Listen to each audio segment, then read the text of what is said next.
ಗ್ರಾಹಕರ ಜೇಬು ಸುಡ್ತಾ ಇದೆ ಕೆಂಪು ಸುಂದರಿ. 100 ರೂಪಾಯಿ ಗಡಿಗೆ ಕೆಜಿ ಟೊಮೊಟೊ ದರ. ಅವರೆಕಾಯಿ, ಬೀನ್ಸು, ತೊಂಡೆಕಾಯಿ, ಕ್ಯಾರೆಟು, ಹಸಿಮೆಣಸಿನಕಾಯಿ ಬೆಲೆಯೂ ಕೂಡ ದುಬಾರಿ ಆಗ್ತಾ ಇದೆ. ಕೋಲಾರದಲ್ಲೇನೆ 15 ಕೆಜಿ ಬಾಕ್ಸ್ನ ಬೆಲೆ 600ನಿಂದ 850 ರೂಪಾಯಿ ತಲುಪಿರೋದು.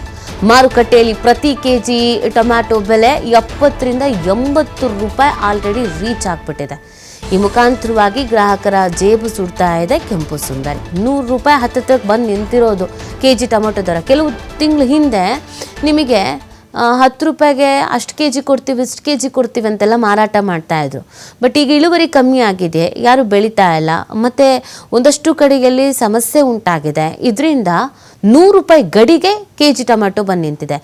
ಕೇವಲ ಟೊಮೊಟೊ ಮಾತ್ರ ಅಲ್ಲ, ಇದರ ಜೊತೆಗೆ ಅವರೆಕಾಯಿ, ಬೀನ್ಸು, ತೊಂಡೆಕಾಯಿ, ಕ್ಯಾರೆಟು, ಹಸಿಮೆಣಸಿನಕಾಯಿ ಇದೆಲ್ಲದ್ರ ಬೆಲೆಯೂ ಕೂಡ ದುಬಾರಿ ಆಗಿದೆ ಅನ್ನೋದು ಗೊತ್ತಾಗ್ತಾ ಇದೆ. ನೋಡಿ, ಕೋಲಾರದಲ್ಲೇನೆ 15 ಕೆಜಿ ಬಾಕ್ಸ್ನ ಬೆಲೆ 600 ರೂಪಾಯಿದಿಂದ 850 ರೂಪಾಯಿ ಅನ್ನೋದನ್ನು ಹೇಳ್ತಾ ಇದ್ದಾರೆ. ಮಾರುಕಟ್ಟೆಯಲ್ಲಿ ಪ್ರತಿ ಕೆಜಿ ಟೊಮ್ಯಾಟೊ ಬೆಲೆ 70ರಿಂದ 80 ರೂಪಾಯಿ ರೀಚ್ ಆಗಿರೋದು. ಇದಕ್ಕೆ ಕಾರಣವನ್ನು ಕೂಡ ನೆನ್ನೆ ತಿಳಿಸ್ತಾ ಇದ್ರು. ಅಂದರೆ ಇಳುವರಿ ಕಮ್ಮಿ ಆಗಿದೆ, ಬೆಳೆಯೋದು ಕಷ್ಟ ಆಗ್ತಾ ಇದೆ, ಹವಾಮಾನ ವೈಪರೀತ್ಯ ಇರೋದ್ರಿಂದ ಸಾಕಷ್ಟು ಡ್ಯಾಮೇಜ್ಗಳು ಕೂಡ ಆಗಿದೆ, ತರಕಾರಿ ಮೇಂಟೆನೆನ್ಸ್ ಆಗಿ ಬೆಳೆಯೋದಕ್ಕೆ ಕಷ್ಟ ಆಗ್ತಾ ಇದೆ ಅಂತ ಈ ಕಾರಣಕ್ಕಾಗಿ ಎಲ್ಲ ತರಕಾರಿಗಳ ಬೆಲೆಗೆಲ್ಲೂ ಕೂಡ ದುಪ್ಪಟ್ಟಾಗ್ತಾ ಇರೋದನ್ನು ನಾವು ನೋಡ್ತಾ ಇದ್ದೀವಿ. ಟೊಮೊಟೊ 100 ಗಡಿ ಬಿಡಿ, ಇನ್ನೊಂದು ಕಡೆಯಲ್ಲಿ ಇದಕ್ಕೆ ಸಂಬಂಧಪಟ್ಟಂತೆಯೇ ಬೀನ್ಸ್ ಆಗಿರ್ಬೋದು ಅಥವಾ ಈ ಬೀಟ್ರೋಟ್ ಆಗಿರ್ಬೋದು ಇದೆಲ್ಲದ್ರ ಬೆಲೆಯೂ ಕೂಡ ಹೆಚ್ಚಾಗಿದೆ ಅನ್ನೋದು ಗೊತ್ತಾಗ್ತಾ ಇದೆ. ಇದರಿಂದ ಕೊಂಡ್ಕೊಳ್ಳೋರಿಗೆ ಸಹಜವಾಗಿಯೇ ಕಷ್ಟ ಆಗುತ್ತೆ. ಯಾವ್ದು ರೇಟ್ ಎಷ್ಟೆಷ್ಟಾಗಿದೆ? ಟೊಮ್ಯಾಟೊ 60 ರೂಪಾಯಿಂದ 80 ರೂಪಾಯಿ ಅಂತ ಹೇಳ್ತಾ ಇದ್ದಾರೆ ತರಕಾರಿ ಬೆಲೆ ಸದ್ಯಕ್ಕೆ. ಮತ್ತದು 100 ಗಡಿಯನ್ನು ಕೂಡ ದಾಟಬಹುದು ಅಂತಾನು ಕೂಡ ಅಂದಾಜಿಸಲಾಗ್ತಾ ಇದೆ. ಅಂದರೆ ಇದೇ ಥರದ್ದು ಪರಿಸ್ಥಿತಿ ಇತ್ತು ಅಂತಂದರೆ ನುಗ್ಗೆಕಾಯಿ 500 ರೂಪಾಯಿಂದ 600 ರೂಪಾಯಿ ತಲುಪಿದೆ ಅನ್ನೋದು ಗೊತ್ತಾಗ್ತಾ ಇದೆ. ನೋಡಿ, ನುಗ್ಗೆಕಾಯಿ 500ರಿಂದ 600 ರೂಪಾಯಿ ತಲುಪಿದೆ ಅಂತ ಅಂದರೆ ಅವರೆಕಾಯಿ 80ರಿಂದ 100 ರೂಪಾಯಿ ಅನ್ನೋದನ್ನು ಹೇಳ್ತಾ ಇದ್ದಾರೆ. ರೈತರಿಗೆ ಅನುಕೂಲ ಆಗುತ್ತೆ ಅನ್ನೋದು. ಆದರೆ ಇನ್ನೊಂದು ಕಡೆಯಲ್ಲಿ ಕೊಂಡ್ಕೊಳ್ಳೋರ ಕತೆ ಹೇಳಿ ನೋಡೋಣ. ಹಸಿರು ಬಟಾಣಿ 80ರಿಂದ 100 ರೂಪಾಯಿ ತಲುಪಿದೆ ಅನ್ನೋದು ಗೊತ್ತಾಗ್ತಾ ಇದೆ. ಎಲ್ಲದರ ಬೆಲೆಯಲ್ಲೂ ಕೂಡ ವಿಪರೀತವಾಗಿ ಜಾಸ್ತಿ ಆಗ್ತಾ ಇರುವಂಥದ್ದು. ಬೀನ್ಸು 60 ರೂಪಾಯಿಂದ 80 ರೂಪಾಯಿ ಆಗಿದೆ ಅನ್ನೋದು ಕೂಡ ಗೊತ್ತಾಗ್ತದೆ. ಮಾರ್ಕೆಟ್ನ ಬೆಲೆನ ನಾವು ಹೇಳ್ತಾ ಇದ್ದೀವಿ, ಎಲ್ಲೆಲ್ಲಿ ಎಷ್ಟೆಷ್ಟು ರೂಪಾಯಿ ಇದೆ ಅನ್ನೋದನ್ನು. ಇದಕ್ಕಿಂತ ಜಾಸ್ತಿನೂ ಇರ್ಬೋದು ಕೆಲವು ಕಡೆಯಲ್ಲಿ. ಇನ್ನು ತೊಂಡೆಕಾಯಿ 80ರಿಂದ 100 ರೂಪಾಯಿ ರೀಚ್ ಆಗಿದೆ ಅನ್ನೋದು ಗೊತ್ತಾಗ್ತಾ ಇದೆ. ಇಲ್ಲಿ ಎಲ್ಲ ಬೆಲೆಯೂ ಕೂಡ ದುಪ್ಪಟ್ಟು ಆಗ್ತಾ ಇರೋದು. ಇನ್ನು ತೊಗರಿಕಾಯಿ 70ರಿಂದ 80 ರೂಪಾಯಿಗೆ ರೀಚ್ ಆಗಿಬಿಟ್ಟಿದೆ ಆಲ್ರೆಡಿ. ಅವರೆಕಾಯಿ, ಬೀನ್ಸು, ತೊಂಡೆಕಾಯಿ, ಕ್ಯಾರೆಟ್ ನೋಡಿ 60ರಿಂದ 80 ರೂಪಾಯಿ ಅನ್ನೋದನ್ನು ಹೇಳ್ತಾ ಇದ್ದಾರೆ. ಹೀಗೆ ಎಲ್ಲ ತರಕಾರಿಯ ಬೆಲೆಯಲ್ಲೂ ಕೂಡ ವಿಪರೀತವಾಗಿ ಜಾಸ್ತಿ ಆಗಿದೆ. ಬೀಟ್ರೋಟು 60ರಿಂದ 80 ರೂಪಾಯಿ ತಲುಪಿದೆ ಅನ್ನೋದು ಗೊತ್ತಾಗ್ತಾ ಇದೆ. ಮಾರ್ಕೆಟ್ನಲ್ಲಿ ಇದರ ಬೆಲೆ 60ರಿಂದ 80 ರೂಪಾಯಿಗೆ ರೀಚ್ ಆಗಿಬಿಟ್ಟಿದೆ ಅಂತ.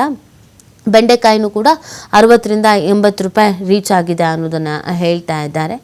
ಹಾಗೆಯೇ ಇದರ ಜೊತೆಗೆ ಟೊಮೆಟೊ 60ರಿಂದ 80, 100 ಗಡಿ ದಾಟಬಹುದು ಅಂತ ಹೇಳ್ತಾ ಇದ್ದಾರೆ. ಅಲ್ಲಿಗೆ ಎಲ್ಲದ್ರ ಬೆಲೆಯೂ ಕೂಡ ಜಾಸ್ತಿ ಆಗ್ತಿದೆ. ಇವಾಗ ಮಾಹಿತಿ ನೀಡ್ತಾರೆ ನಮ್ಮ ಪ್ರತಿನಿಧಿ ಗಣೇಶ್. ಎಲ್ಲ ತರಕಾರಿ ಬೆಲೆಯೂ ಕೂಡ ವಿಪರೀತವಾಗಿ ಜಾಸ್ತಿ ಆಗ್ತಾ ಇದೆ. ಇದಕ್ಕೆ ಯಾವ ಥರ ವಿಶ್ಲೇಷಣೆ ಮಾಡಲಾಗ್ತಿದೆ, ಕಾರಣಗಳಿಗೇನು, ರೈತರಿಗೆ ಇದರಿಂದ ಅನುಕೂಲ ಆಗ್ತಾ ಇದೆಯಾ, ಜನಸಾಮಾನ್ಯರಿಗೆ ಇದನ್ನು ಕೊಂಡ್ಕೊಳ್ಳೋರಿಗೆ ಯಾವ ಥರ ಹೊರೆ ಆಗ್ತಾ ಇದೆ?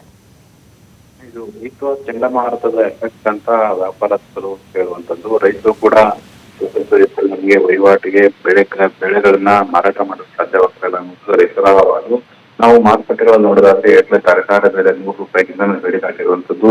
ಸಹಜವಾಗಿ ಮಧ್ಯಮ ವರ್ಗ, ಕೆಳವರ್ಗದ ಜನಸಾಮಾನ್ಯರಿಗೆ ದಿನನಿತ್ಯಕ್ಕೆ ಬೇಕಾದಂತ ಆಹಾರ ಬೇಕಾದಂತ ತರಕಾರಿ ಬೆಲೆ ಈ ತರ ಆದ್ರೆ ಅದಷ್ಟು ಲಾಭಿಕವಾಗಿ ಹೊರೆ ಆಗುತ್ತೆ. ಮುಖ್ಯವಾಗಿ ನಾವು ಹಲವು ತರಕಾರಿ ಬೆಲೆಗಳನ್ನ ಏರಿಕೆಯಾಗಿರೋದನ್ನ ನೋಡಿದ್ವಿ. ಟೊಮೆಟೊ ಈಗ ಸಾಕಷ್ಟು ಏರಿಕೆ ಆಗ್ತಾ 120, 130ವರೆಗೂ ಕೂಡ ಕೆಜಿಗೆ ಹೋಗ್ತಾ ಇರುವಂತದ್ದು.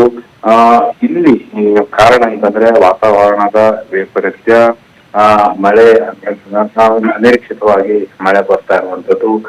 ಹಾಗೇನೆ ಅದಕ್ಕೆ ತಕ್ಕದಂತ ನಿಗದಿತವಂತ ಬೆಳೆ ಉತ್ಪನ್ನಗಳು ಕೂಡ ಇಲ್ಲದೆ ಇರುವಂತದ್ದು. ಏನು ಒಂದು ಬೆಳೆ ಇರುತ್ತೆ, ತರಕಾರಿ ಬೆಳೆ ಇರುತ್ತೆ, ಅದಕ್ಕೆ ಬೇಕಾದಂತ ಬೆಲೆಗಳು ಕೂಡ ಸರಿಯಾಗಿ ಮಾರುಕಟ್ಟೆಯಲ್ಲಿ ಸಿಗದೆ ಇರುವಂತದ್ದು. ಇದು ಸಹಜವಾಗಿ ವ್ಯಾಪಾರಸ್ಥರು ಮತ್ತೇನೆ ಹಾಗೆಯೇ ಗ್ರಾಹಕರ ನಡುವೆ ಆಗ್ತಾ ಇರುವಂತ ಹಿನ್ನೆಲೆಯಲ್ಲಿ ಕೆಲವೊಂದು ರೀತಿಯಲ್ಲಿ ಈ ಒಂದು ತರಕಾರಿ ಬೆಲೆ ಏರಿಕೆಗೆ ಕಾರಣ ಅಂತಾನೆ ಹೇಳ್ಬೋದು. ಸದ್ಯದ ಮಟ್ಟಿಗೆ ಈಗ ನಾವು ಯಶವಂತಪುರ APMC ಮಾರ್ಕೆಟ್ಗಳು ನೋಡ್ತೀವಿ, KR ಮಾರ್ಕೆಟ್ಗಳು ನೋಡ್ತೀವಿ. ಬಹುತೇಕ ಕಡೆ ಟೊಮೆಟೊ ಸೇರಿದಂತೆ ಬೇರೆ ಬೇರೆ ತರಕಾರಿಯ ಬೆಲೆಗಳು ಒಂದು ರೀತಿಯಲ್ಲಿ ರಾತ್ರೋರಾತ್ರಿ ಏರಿಕೆ ಕಂಡಿರುವಂತದ್ದು ಇದು ಅಚ್ಚರಿಯ ವಿಚಾರ. ಆದ್ರೆ ಗ್ರಾಹಕರು ಕೂಡ ಇದು ಆರ್ಥಿಕವಾಗಿ ಸಾಕಷ್ಟು ಹೊರೆ ಆಗುವ ಹಿನ್ನೆಲೆಯಲ್ಲಿ ಸದ್ಯಕ್ಕೆ ಟೊಮೆಟೊ ಸೇರಿದಂತೆ ಕೆಲವು ತರಕಾರಿಗಳ ಜನರು ಕೂಡ ಖರೀದಿ ಮಾಡ್ತಾ ಇರೋದೇ ಉತ್ತಮ ಅಂತ ಅನ್ಸುತ್ತೆ. Thank you.